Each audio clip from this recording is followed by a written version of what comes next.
حضرت میاں شیر محمد شرک پوری علیہ رحمہ فجر کی نماز کے بعد یہ ٹوٹیاں نہیں جس طرح ہوتی تو وہ چھوٹا سا برآمدہ تھا، تو برآمدے کے اوپر بیٹھ کے وظائف کرتے تھے اور پھر اشراق کی نماز تک وہاں بیٹھتے اور پھر تشریف لے جاتے۔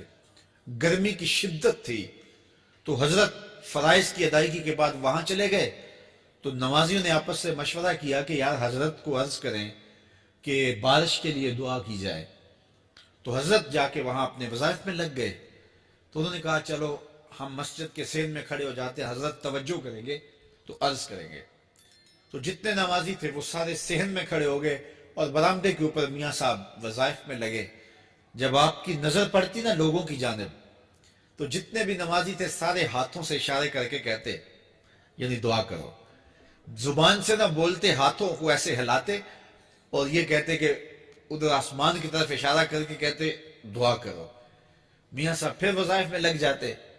پھر جب میاں صاحب کی آنکھ اٹھتی نا تو یہ سارے ہاتھ اٹھاتے اور آسمان کی طرف ہاتھ اٹھا کہتے۔ میاں صاحب پھر وظائف میں لگ جاتے۔ جب 2-3 مرتبہ ایسا ہوا نا تو میاں صاحب کی ہنسی نکل گئی اور ایسے آسمان کی طرف دیکھ کے کہا چل ہن پا دے۔ کہتے ہیں بس یہ بات کہنے کی دیر تھی کہ چھم چھم می برسنے لگا۔ تو جب کوئی حضور کا ہو جاتا ہے تو رب اس کو اپنا محبوب بنا لیتا ہے۔ تو حضور کی محبت خدا کی محبوبیت کا ذریعہ ہے، اس لیے ہمیں حضور کا پیار اپنی روحوں میں موجزن کرنا ہے، حضور کی محبت اپنی روحوں میں اتارنی ہے، اور محبت اپنے تمام تر تقاضوں کے ساتھ جب روح پذیر ہوگی تو پھر ہمارا انداز زندگی بھی سنور جائے گا، ہماری آخرت بھی سنور جائے گی۔ محبت کے من جملہ تقاضوں میں سے سب سے بڑا تقاضا محبوب کی اطاعت ہے، کہ بندہ جس سے پیار کرتا ہے اس کی بات مانتا ہے۔ یہ ہے دعوی محبت کا ثبوت، اس کی دلیل۔ اور حضور کے صحابہ کی زندگیاں دیکھیے کہ انہوں نے حضور علیہ السلام کے ساتھ کیسے پیار کیا، حضور کی محبت میں اپنی عادتوں کو بدل دیا۔ حالانکہ عادتیں نہیں بدلی جاتی، 2 سکے بھائی ہوں، رشتہ کتنا گوڑا ہے، اور ایک گھر میں پرورش پائی ہے، ایک گود میں پلے ہیں، ایک باپ کے گہوارہ تربیت میں رہے ہیں، لیکن طبائع میں اختلاف یہ ایک فطری بات ہوتی ہے۔ ہمارے پاس لوگ آتے ہیں، 2 سکے بھائی ہوتے ہیں، ایک کی طبیعت ادھر کو جا رہی ہوتی ہے، دوسرے کا مزاج ادھر کو جا رہا ہوتا ہے، ایک سخت نرم مزاج ہوتا ہے اور دوسرے کی آنکھوں سے انگارے پھوٹ رہے ہوتے ہیں، ایک معاف کر دینے والا ہوتا ہے، ایک سخت غصیلا ہوتا ہے، ایک کی طبیعت کے اندر تلخی کی چنگاریاں ہوتی ہیں اور ایک کی طبیعت کے اندر نرمی کے پھول ہوتے ہیں۔ آپ نے بھی دیکھا ہوگا، تو یہ ایسا ہوتا ہے۔ اب اسی طرح کھانے پینے کی چیزوں میں طبائع کا اختلاف یہ فطری بات ہے، ایک کو ایک چیز پسند ہوتی ہے، دوسرے کو وہ چیز پسند نہیں ہوتی ہے۔ بعض اوقات ماں کو مسئلہ ہوتا ہے کہ یہ چیز اگر میں تیار کرتی ہوں تو میرا دوسرا بیٹا نہیں کھاتا، تو اس کے لیے بعض سے الگ سے کوئی چیز تیار کرنی پڑتی ہے کہ اس کی ڈیمانڈ یہ ہے اور میرے اس بیٹے کی ڈیمانڈ یہ ہے۔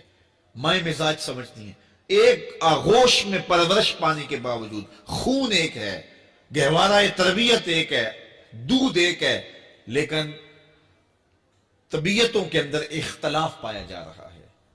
لیکن صحابہ کی زندگیاں دیکھیے، انہوں نے اپنی طبیعتیں بھی حضور کی طبیعت کے سانچے میں ڈھال دی۔ حضرت انس بن مالک کو کسی نے دیکھا کہ وہ شوربے سے کدو کے ٹکڑے نکال کے کھا رہے ہیں، تو کہا یہ کیا کر رہے ہو؟ کہا میں نے ایک دن حضور کو یوں کرتے ہوئے دیکھا تھا۔ تو طبائع کا اختلاف یہ ایک فطری اختلاف ہوتا ہے، لیکن صحابہ نے اس کو بھی چھوڑا اور حضور کی محبت کے سانچے میں ڈال دیا۔ پھر اس چیز کا انتظار نہیں کیا کہ حضور کا فرمان کیا ہے، حضور کی چاہت پہ اپنے مزاج کو بدلا۔ اللہ اکبر۔ حضور علیہ السلام مدینہ المنورہ کی گلی سے گزر رہے تھے، ایک گنبد نما مکان بن رہا تھا اور ایسے مکان حضور کو پسند نہیں تھے۔ تو آقا کریم علیہ السلام نے پوچھا یہ مکان کس کا ہے؟ کہا فلاں انصاری کا ہے۔ حضور گزر گئے، چہرے پہ تھوڑے سے ناگواری آثار حویدہ ہوئے۔ کسی نے اس صحابی کو بتا دیا کہ حضور گزرے تھے، تیرے مکان کو دیکھا، شاید پسند نہیں آیا۔ 2-4 دن کے بعد حضور دوبارہ گزرے، دیکھا کہ وہاں ملبے کا ڈھیر پڑا ہوا تھا۔ فرمایا اس صحابی کو بلایا گیا، کہا میں پرسوں ترسوں گزرا تھا